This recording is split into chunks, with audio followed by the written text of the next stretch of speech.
आजकाल सोशल मीडियावर व्हायरल होणारे व्हिडिओज आपण रोज पाहतो, पण काही व्हिडिओज असे असतात जे फक्त मनोरंजन करत नाही तर आपल्याला काहीतरी शिकवून जातात. माद्रिदमधील एक पोलीस डॉग पॉन्चो हा फक्त कुत्रा नाही तर ट्रेन केलेला एक लाईफ सेवर आहे. त्याच्या व्हायरल व्हिडिओजमध्ये तुम्ही पाहाल एक पोलीस अधिकारी जमिनीवर पडलेला आहे, जणू काही बेशुद्ध, आणि अचानक पॉन्चो धावत येतो. तो थांबत नाही, विचार करत नाही, थेट आपल्या पायांनी त्या अधिकाऱ्याच्या छातीवर CPR देण्यास सुरुवात करतो. एकदम अचूक, रिदमिक आणि ट्रेनिंगनुसार. हा फक्त एक व्हायरल मोमेंट नाही, हा दाखवतो की योग्य प्रशिक्षण दिलं तर प्राणी किती मोठी जबाबदारी निभावू शकतात. पॉन्चोचं हे काम आपल्याला सांगतं की प्राणी फक्त आपले सोबती नाही तर गरज पडल्यास ते आपले प्राणही वाचवू शकतात. आणि इथेच येते खरी भूतदया.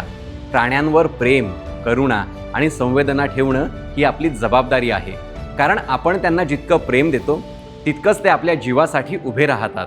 हा व्हिडिओ आपल्याला एक गोष्ट नक्की शिकवतो: समर्पण, शिस्त, भूतदया आणि योग्य प्रशिक्षण यामुळे अशक्य वाटणारं कोणतंही काम सहज शक्य होतं. 88.4 मेगाहर्ट्झवर ऐका रेडिओ कर्मवीर. आता थांबायचं नाही.